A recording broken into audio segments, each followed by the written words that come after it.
All right, welcome back to the Fallon in Real Life podcast. I'm Tyler. I'm Fallon. Follow your boys, Instagram, TikTok. I don't have a Twitter yet. Maybe if Elon buys Twitter. If the deal goes through, I'll make a Twitter. You think? Email your comments, questions, and concerns to fallonirlpod@gmail.com. Here we go. That's it. You got a hole in one. Yes, I did. So I think we should start with that. Where do I start though? Because I'm really... Walk our loyal listeners through. Well, it was last Monday. I was at our Twilight Men's League golf Monday night tournament. And what a great way to, obviously be recognized during a tournament. I know, that's another thing, is you did it when everybody's there. Right. It wasn't like you were just out playing, or it was you and another person. There's like more than two people there. I mean, it would be great to be out there, playing with your boys, and getting a hole in one is amazing. I mean, I can't believe it. I mean, it's crazy. But to see it on an official scorecard, a 1, it's like, wow. And it's posted. Yeah, because you were in league. Yeah, I was in league. Yeah. Exactly. So it really just was... again, monumental in so many ways. Just imagine, I love to play golf, but I'm not that good. I'm a bogey golfer for sure. Mm-hmm. I have my occasional days where it's, you're on fire. You're hitting. Yeah, you're putting good, you're chipping good. That's really what matters most. That short game, that long game, anyone can smash a drive, but putting, chipping, those are really, really important. So in this case, this round Monday, really, I had a few pars, a few bogeys, no real bad holes going up to the 8th hole. It was, it felt good. We were having a great time. On the 3rd hole is a par 3, very similar, 156, 157 yards. Pin placement was fairly similar. And I nailed that. I was only 4 feet away from the pin, which is still a long ways, but I'm just happy to be on the green. Yeah. Sure. But it felt really good. So going up to the 8th hole, same distance. It's kind of a downhill with sand trap on the left, trees all around the green. It's a really great green. But all I could think about is, okay, what club did I use on the last par 3? That felt perfect, just, same swing, same tone, all of the above. So I walk up there with my 7-iron, and I went first. I'm telling you, it just, when you have that perfect swing where it just, everything feels good. And I'm the divot king. I'll go out there. My buddy calls me Dozer. It's funny because I'll go out there and do 2 or 3 practice swings, but it's divot. And then you get one where you barely hit the grass. You're like, that's it. Yep, I'm ready. Yep, I'm ready now. So it was obviously that type of a swing. It felt perfect. But I'm telling you, Ty, the fly. What I'm watching it fly, and I'm thinking, oh shit, it's going to the sand trap. Here it goes. It's kind of to the left side of the green. And then it starts to drop. And it hits right on the edge of the green and the sand trap. And literally bumps. It just takes a little bit of a bump and rolls. And it's slowly rolling closer and closer, and I'm just like, oh my god, like, yes. How close is this gonna get? It's like, there's no way it's not gonna go in. You're just thinking like, wow, how close am I gonna be? I'm gonna be a tap in birdie. That's sweet. That is so exactly. I'm like, holy cow, this is gonna be a great hole for me. Yeah. Never crossed my mind that it was gonna drop in. And it shouldn't. No, you're not that good. No, Nobody's that good. No. Hey, yeah. I mean, what is it? 12,500. I'm looking at it right now. It's 12,500 to 1. Odds, and then they say when you're a professional, the odds go down to 2,500 to 1, which are still not great odds, but 12,500 to 1 odds to do anything is, I wouldn't bet on doing that. No, I probably wouldn't. Probably not. I definitely wouldn't put your money on me making another hole in one. But yeah, amazing as it started to roll. The other guys in my league that I'm playing with are just like, oh my god, it's gonna go in. It's gonna go in. I'm like, no. And then all of a sudden, it just disappears. It just disappears. And I'm like, oh my gosh. They're like, it went in. I'm like, the whole time, Ty, I'm thinking, okay, it's behind the pin. Yeah. We can't see it. There's no way that this went in. There's just no way. Right. And so we get up there, And the guys are like, oh, we got to record this. I'm like, absolutely, we got to record this. Because at this point, driving up, I can't see anything on the green. All I see is the pin. I'm looking, and oh my gosh, when I walked up to that hole and saw my ball at the bottom of that cup, I was screaming, so excited. Like, I just, I couldn't fathom what just happened. And like that rush of adrenaline. Mm-hmm. Perfect example. Hell, I got to the next hole 9. I shot a 7 on a par 4. I was just so excited. I couldn't even get the clubs to work for me. And, that kind of tells you. First, that's golf, and that's also amateur golf. Yeah, exactly. Yeah. Pretty typical, So, the hole-in-one, it was amazing. The guys, afterwards, we let the pro shop know. They put it on the scorecard. We all went out and had some drinks to celebrate, which was fantastic. At that point, it hadn't sunk in yet. I'm like, this is crazy. Like, holy cow, I got a hole-in-one. What are the chances? Again, 12,500 to 1. And it happened. But what was super cool was I called Callaway a couple days later after telling a few people that this happened. They're like, oh, you have to call them and let them know. I'm like, oh, okay. Here I am. Hey, I'm Fallon Vaughn. Just calling to let you know I got a hole-in-one. Also, is my tour card coming in the mail? Did you get my address right? Yeah. Did I make the Is it an email? Or are we just digital now? We're not going paper. Yeah, exactly. I'll be there for Augusta. Yeah. To open the door for them. Yeah, sure. Serve hot dogs. Hey, I'd definitely serve some hot dogs. But, so I called them, and they're like, we're really glad that you did call. I shot with a Callaway ball. I had a Callaway 7 iron that I shot for the whole, that I used. And they're going to send me this plaque. And it's just pretty cool. Like, it's really sweet. One of those things that, check that box off. To me, that's one of those things that some people never check off, too. Like, isn't that crazy? Like, I was thinking of other sports things that amateur sports people do that are as rare as this. And I think you almost have, like me, like I was talking about, I play basketball today. Like I probably have better odds going like 15 for 15 than shooting a hole-in-one. I mean, that's going 15 for 15 on like on an amateur level. Yeah. I mean, it's difficult, like even to get 15 shots up, but dudes in the pros shoot 100%. I think in the last round of the playoffs, there was a guy, I mean, he was a big guy, so it was a lot of them were layups and little like jump hooks. He went 14 for 14. Yeah. Or maybe it was Chris Paul that did it. I couldn't remember. Somebody, but like it can be done. Like hole-in-ones just are like so rare. Yeah, everything has to line up perfectly. And there's so many things, we talked about this when you first told me about it. It's like in golf, there's so many things that are in your control, but there's way more that's not. Like, especially we're not pros. It's like, I don't know how I'm going to hit the 7 iron today. I don't know how I'm going to hit it yesterday or the next shot or this shot. Like, all I can do is try and remember how to hit it.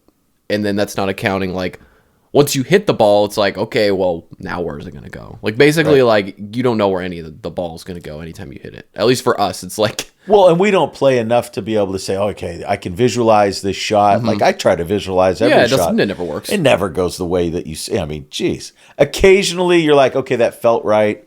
I'll say I've gotten a lot better at understanding, my distance. You really got to know your distances. If anything with golf...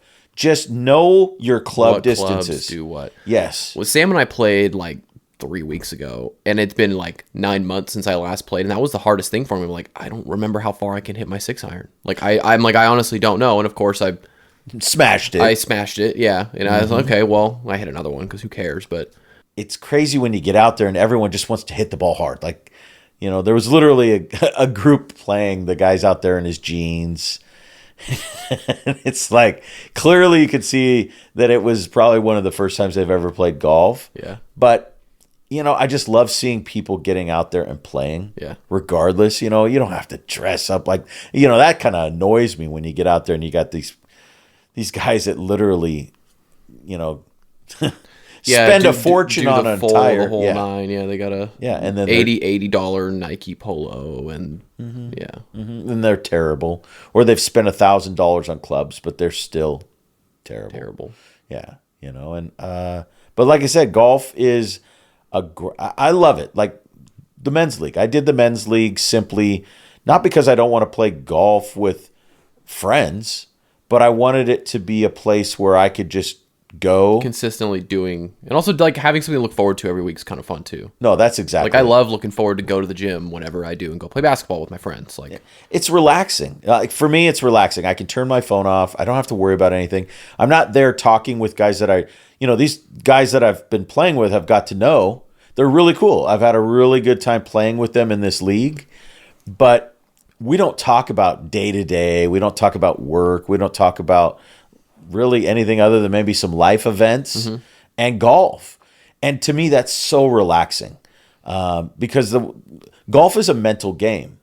And if you're out there and all you're talking about is the office, or you're talking about a situation, or it can just mentally get in your head to where you're really going to not have a very good round. And, for golf, there's so much out there, like especially Turkey Creek. You got the turkeys, the deer, unfortunately the rattlesnakes. Yeah. But there's so much to see. It's really nice. Like I said, I love it. No, I like basketball because you don't talk about anything else.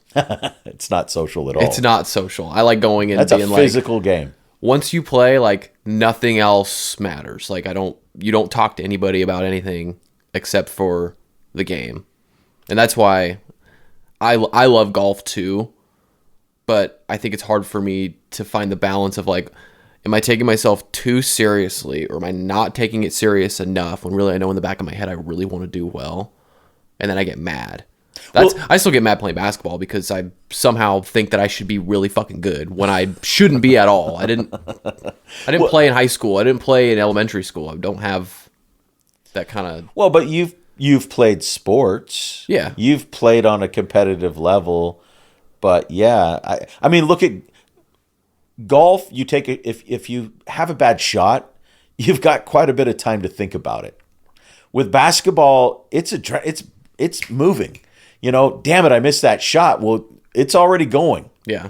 You've got to either play defense to dwell on it. Yeah. Exactly. I mean, you could be angry with yourself, but there's something about that. Basketball is a fast game. There's not a lot of time to think about that mistake. But again, basketball, that's why the guys practice so much, because when you're in that moment, you have to think quick. You don't have time to think. Yeah. There is no thinking. You're now reacting. Yeah. You've put all of those skills, moments of thought and practice into play now. And even with golf, it's nice to say that we practice, but isn't it so common? You go to the driving range, you smash balls, you work on your distance. Really, that's what you're doing at a driving range, is getting comfortable with your clubs, getting familiar with your distance, and working on or preventing your slice. Again, your placement. There's a lot of fundamentals that you're doing at a driving range, but once you're out on the course, it's different in the way that you're 150 yards out, but it's uphill. What club should I really use? Where's the pin placement? There's a lot of things that go into thought there, where you can't just hit the ball. You really do need to put a little thought into it. And again, you get a better result from it. Most golfers, though, just walk up, hit a club, hope it lays somewhere near the green, and then move on. And I have plenty of games. There's many times that I'm so frustrated with myself because I'm taking one or two shots, from the damn woods, from the dirt, not in a good placement. You're trying to get around a tree. Remember that time when I hit it out of the trees and it hit the tree, came back and hit me in the forehead? Oh my God. Like, what are the chances of that? Hole in one. Ball to the forehead. I would say if you're standing behind a tree, the odds of you getting hit with a ball are probably higher than a hole in one. They those were good odds that time. That was a fun Are you like a super competitive guy? Like when you get out there with your friends, like do you click into this like super competitiveness? I do whenever I play, or like especially if I go play with Sam. Yep. Like that's different because him and I have been friends forever and we're just competitive as it is. But I feel like I'm more competitive than him. Like for some reason I have this just incessant need to be better or win. That's not bad. That's not bad to want to win. It's not bad to want to win, and being competitive. I'm very competitive, but I also, I think I'm harder on myself than I would be. I'm not afraid to lose. It's to get out and talk smack. Like I just love to play golf with the guys. This annual shit show tournament that we've been doing, or I've been able to enjoy with my friends, has been just a blessing. There's something about spending time with people you've known your whole life, really, to come together, play a game that can go so many different ways. Yeah. But it's just a blessing to be able to spend that time with your friends and talk shit and have fun, laugh. Someone's, I'm going to dozer the hell out of a fairway, and someone's going to have a great shot. All of those things will happen. And to me, that's amazing. But yeah, I love to be competitive. I grew up playing sports my whole life. I'm still competitive. I'm competitive in my day-to-day business that, I want to win, but I'm not willing to win if it's not, like I hate that. Like if you get a 6, you get a 6. You know what I mean? When scoring golf to me can be so annoying because we're all competitive, but there's nothing more annoying where you're like, oh, well, that ball, I can't get around that tree, and you see him kick it out, and then they don't count. Yeah. They don't count that. Like that's not, to me, that is annoying to me. Especially when do they do that in the league? People do that in the league that you play in? No. Okay. No.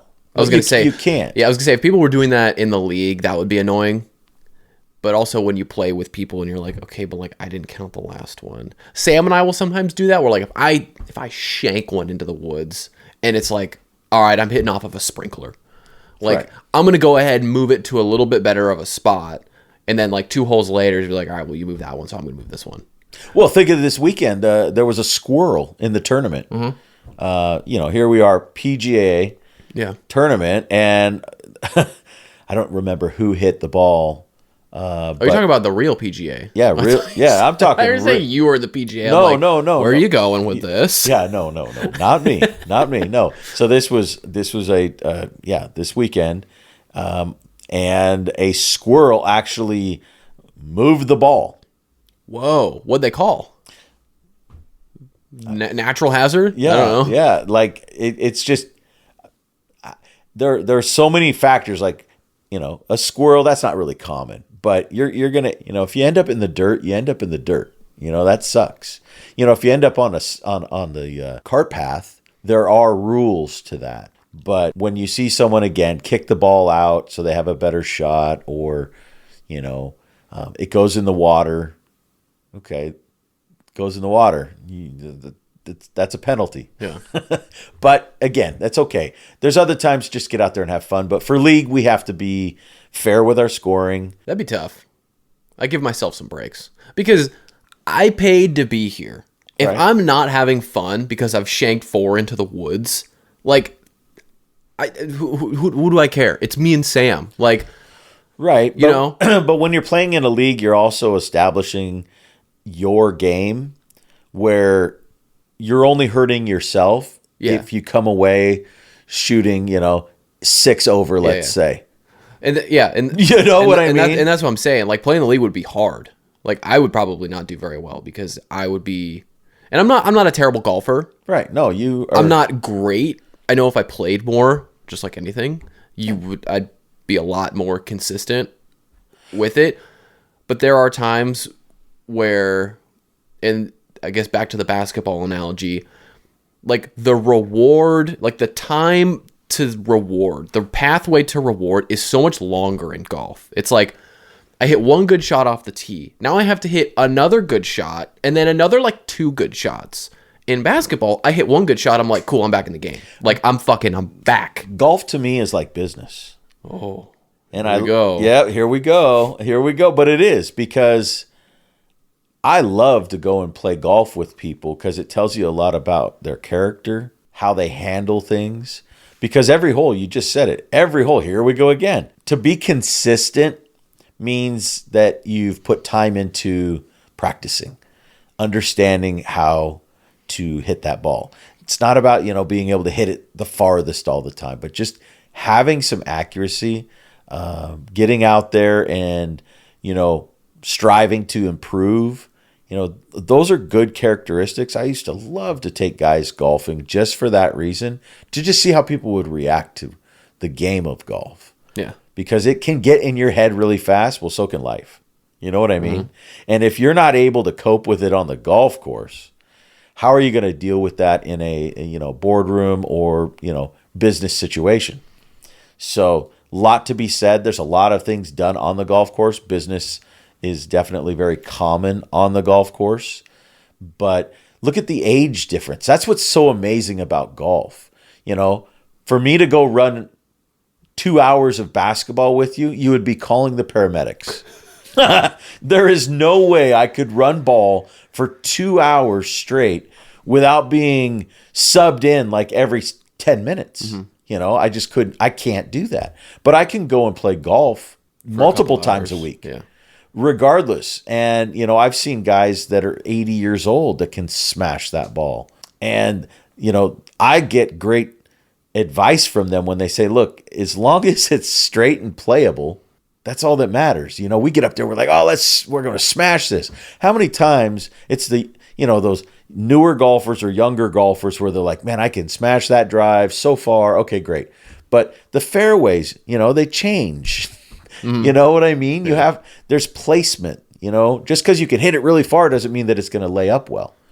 And you might end up in the water. You might end up in the sand. You might end up in all kinds of bad situations just because you hit it too far. Like I said, golf, basketball, baseball. I love baseball. I really loved baseball until I got a ball in the chin, right in the cheek. Ooh. It got me right in the cheek. And I'll be honest, from that point forward, a fastball to the face, I just couldn't stay in the box. I would step out like every time. And I can realize it more now. Like, why would I do that? As a kid, I was just scared. Like, I don't want to get nailed again. But I love baseball. You name the sport. There's not something out there that I haven't really tried. I mean, cricket. That's You've tried cricket? I've tried cricket. Yeah, it's a British sport. I had cricket gear. And where'd you play cricket? I first played cricket for the first time in England when I was 8 years old. Oh. And that's where I learned the game of cricket. But it's not. It's. I don't even know how to describe it other than it's not like baseball, but you're hitting a ball.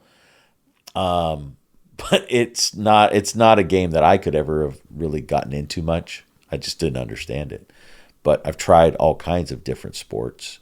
But being competitive is, I don't know. I think it makes you want to try other things just to see, how well you perform. You know what I mean? Mm-hmm. Like I don't know.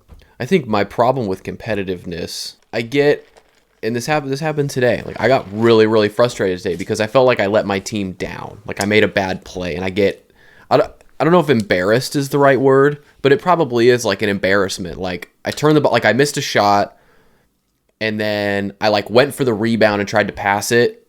It went out of bounds or something, and I was fucking pissed because disappointed. Because it's like I probably took a bad shot, and then I got the rebound, right? Because I'm pissed. And I don't want people to think like I like care about what people think. Like, I think that people don't want to play with me. That's like my perception is like, oh, this guy just comes out and shoots and he fucking sucks and he can't dribble. Like, that's literally like what I think people think of me, which is partially true. Like, everybody has their own game that they play. And I know we're talking rec league, but like on Saturday and Sundays, we play with dudes that are pretty freaking good. Like, right. And it's like, okay, this is a much more even playing field where when we play like during the week, I mean, there could be matchups where like, okay, this guy can't guard me. And I'm not even that good, but it's like, all right, cool. This guy's just doesn't play basketball that much. And I can tell. And when I'm playing with dudes that play with me, they know when to get me the ball, and I'm much more confident. But playing with these guys, it's like, all right, I'm going to take limited amount of shots, and that's fine. Like, I don't mind. But it's actually good. Like, during the week, tell me this. Do you get more guys that come out and play that were at the gym to work out, technically, and now they want to run a little hoop? Sometimes. Yeah. Yeah. So they're not going to be as aggressive. No. Yeah. But the age gap is a little bit larger during the week. Yeah. There's a couple of older guys that play, but they're good. And they understand like fundamentals and stuff a lot more than some of these other guys. Like, but your Saturday league, you have to be Saturday league is like, yeah, this older guy's cooking me. Anyways, I guess back to the competitiveness. And Sam gets like this too. Sam gets pretty upset, but I find myself like getting mad at myself. I don't get mad at other people. Like, I really just get mad at myself, and it's like for some reason, I feel like I'm better than I am. And when I don't play well, I've let the team down, and I don't like that. I don't like feeling like I let people down. And that's probably deeper than just the sport, if you think of it that way, because, if you're hard on yourself, you want to do the best that you can. And the last thing you ever want to do is disappoint your friends or your team. It's hard to think in that moment if you're getting really angry, and there's one thing to be upset and disappointed with yourself, but like I said, in basketball, you don't have enough time to really think about that mistake. The person that's out there making a scene probably doesn't look like the person you're going to want to pick up the next time. You know what I mean? Yeah. So you got to be really careful on how you react. But again, being upset with yourself, well, we all get mad. It's also probably a selfishness thing. Like, who am I to think that they give a shit about me? Like, I really think they care about me. I'm not thinking that about them. Well, and that's so why would they think about that about me? Well, in life, you shouldn't really care what anyone thinks of you. Just strive to be the best person that you can be and be happy with yourself. Because if you're happy with yourself and you are motivated and you are growing, who cares what other people think? But I get it. When you're trying in a team environment, there's energy. That energy that is if you come in and you're the negative energy, either A, they're going to get rid of you quick, or B, you got to figure out how to change that. Growing up, I had a really good friend who was he was very tall. He was 7 feet tall. And playing basketball, again, he could just easily go to the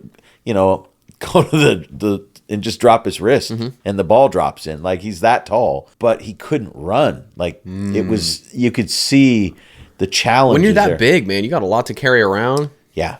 No, I can It's hard to stop and go. Well, and that's the other thing. You get a guy out there that's big, not necessarily fat, just big. Yeah. And, playing with someone like that, they're going to bump check you. And you're going to end up on your backside. I don't like to lose. No, who does? Who does? But losing, to me, is some of the best opportunities come when you're at your, I won't say worst, but you're at your lowest, meaning you lost. Kids today, everyone getting a trophy, to me, is stupid. Yeah, it's dumb. It's not fair, because there's something that you have to teach kids, and that is that camaraderie, that, the importance of winning. Well, you can't just go out on the field and win. You can't. Mm-hmm. I remember coaching Livia's soccer team. I forgot you did that. Oh my gosh. Well, it was a rare, I love soccer. Livy was 9 or 10? Yeah. And I would go to every practice, and one day the coach was, obviously the team was not. This is for fun. Yeah, this was definitely for fun. Here we are, 3 weeks into the season, and the coach, she was always late coming to practice, so her daughter was also her assistant. So It was just interesting. I kind of felt bad for the girls, but that's why I went every week. I was like, I'm just going to be here to be available if needed. So one day the coach asked me if I would help out because she was going to be going on vacation and her daughter wasn't old enough to be technically the coach for the team. So I was like, absolutely. I said, all I ask is that can I have a week of practice with the girls? Like just me and the girls practicing and preparing for this game. She's like, absolutely, do whatever you want. That week we worked on fundamentals. We worked on understanding, like, you don't just bunch up around the ball, just basic fundamentals, but also the importance of how to work that field. So we go to that game on Saturday, and the girls are pumped up. They're excited. The coach was really kind of upset with me because her younger daughter, was the goalie. And I'm going to be honest, she was not very good. She would just watch balls roll by her. Oh, nice. Yeah, exactly. You could tell she was afraid. You don't put someone in the goal box as a keeper that is not aggressive enough to want to run out there and get on that ball. You know what I mean? Yeah. So I said, look, you're not going to be in goalie today. So we put someone else in. Best decision I ever made. So here we are. We're playing. I'm running up and down the sideline. I'm losing my voice. We're having a great time. Yeah, I'm totally loving it. Like the girls are really having fun. We go into the half and we're actually winning. And the girls, you could just see it on their faces. Like this is so exciting. We're working together as a team. We're winning, but the game's not over yet. And that was really the message, is that we are not done yet. But what we do this next half is going to be either a learning experience or monumental. You choose what you want. So they were just all excited. Here we are, 10-year-old little girls. They're, woo, let's go. So we got out there and... You're like giving them like life motivation. Coach Carter, like remember the Titans. That's it. Like, damn it all, this is my only... You motherfuckers! my only chance to coach you, so we're going to make it work. Yeah. So we get out there and that last half was amazing. We ended up winning. All the parents were super excited. And needless to say, that really created some drama, though. Oh. Yeah, the drama from that was terrible. All of the parents basically went back and told the league as well as the coach that they no longer wanted her coaching and wanted me to. And so she was super mad at me. And I said, listen, you asked me to help. I did. I'm really not interested in, taking your... I can't help if I'm batting 1,000 right now. Coaching. Exactly. So I get hole-in-ones, damn it. Yeah. I get hole-in-ones. No, but, it felt so good. And that's kind of my point, is that when you could take anyone that has the desire to get out there and compete on that level, show them how to win. And it's not, you're going to be okay. No, it's showing that you practice. We practiced that week multiple times on things that the girls had never done. They were not working on passing drills. They were not working on defending. The ball would go past them and they just stop. Like, that is not how this game works. But when we were able to teach them and be able to have fun with it, they were then able to apply it on the field that week and win. And to me, that was just, a real amazing moment in my life, just to be able to see the look on Livy's face that they won, all those other parents excited. Something else, we went really long, so we'll probably wrap this one up. Yeah. But there is something really awesome, and I love even doing this in pickup, is picking other people up. If I see somebody doing the thing that I do where I get my head down, I can't even take my own advice. But if I see someone shooting, like, fuck my bad, it's like, no, it's not. Keep shooting. Like, I'll get you the ball. Or you see some guy who's afraid to pass. Yes. Because he's afraid to get the ball back.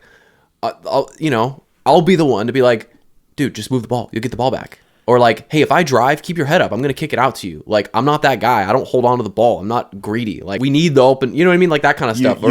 You can't quit. Like, rallying the troops. I like that. Yes. I like kind of being not the rah-rah, but just like, keep your head up, dude. Like, because people do it to me, and I think it does help. It does help. Encouragement. To encourage others is so important.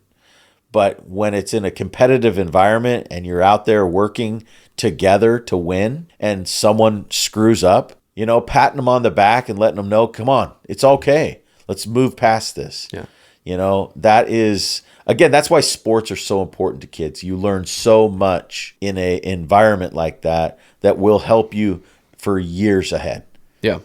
And I'm bummed that when we moved down here, I hated football. Freaking hated playing football. I played like half a season or one season. Yeah. Don't even remember. I think I played 2 games. 1 game. Yeah. Bad. Hated it. And the coaching was terrible. see, the only recollection I have is we would go down to McBean Park. Yes. And we'd be in our pads and we'd be getting yelled at by some dude who hates his life to run around the goddamn whole thing, come back, and we did leg lifts for like what felt like an hour. It wasn't. It was probably 15 minutes of put your legs up here, now move them back down. Now, you're laying on your back, you're doing that kind of stuff. And I'm like, I'm 12. Right. What are you doing?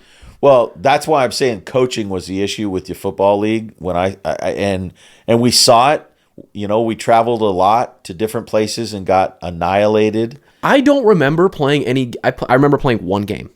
Oh, I remember. There were a lot of kids, and the coaches focused so much on like strength, conditioning that there was no fundamentals. You guys were never. How many games did we play? There were, at least. I literally remember playing 1. Well, this might be repressed, or did I quit? I may have quit. I don't remember you quitting. I know you would come onto the team. Yeah, I can't recall. I can't recall. It's like a false memory. Yeah, it was not a good experience for you. And we knew that. It was not a good experience at all. But hey, again, that's sports. Like I'm glad that I found that out. I'm glad I did it and I hated it. Yeah, you didn't like it. That's okay. There's a lot of sports. I wish I would have stuck with soccer versus football. But I learned so much playing football. My little league football team was amazing, but yet we were just the bad news bears. Like we could not get it together. When we would practice, we were always fighting. We would have issues, but we were all so competitive that's why we'd have issues at practice. But when we go on the field as a team, like we went undefeated. Won a championship. The Benson Bruins. I'll never forget it. Like I loved the years that I played. It's just different, soccer and football are night and day. One, you're getting pummeled. I was not used to that part of the game, but I'm glad I did it. Like I said, baseball, basketball, football, soccer, swim team. Like I didn't like swim team, but it was fun. It was just a summer. You were good at swimming though, right? I loved swimming, but it wasn't the sport that I looked forward to. What sport I'm sorry, we got to wrap it up. Yeah. I love talking about sports. We'll probably come back to it. Yeah. What sport do you identify yourself as your favorite or like your core? Wow. Yeah, that might have to be another segment, but I'll say I really understand the game of soccer.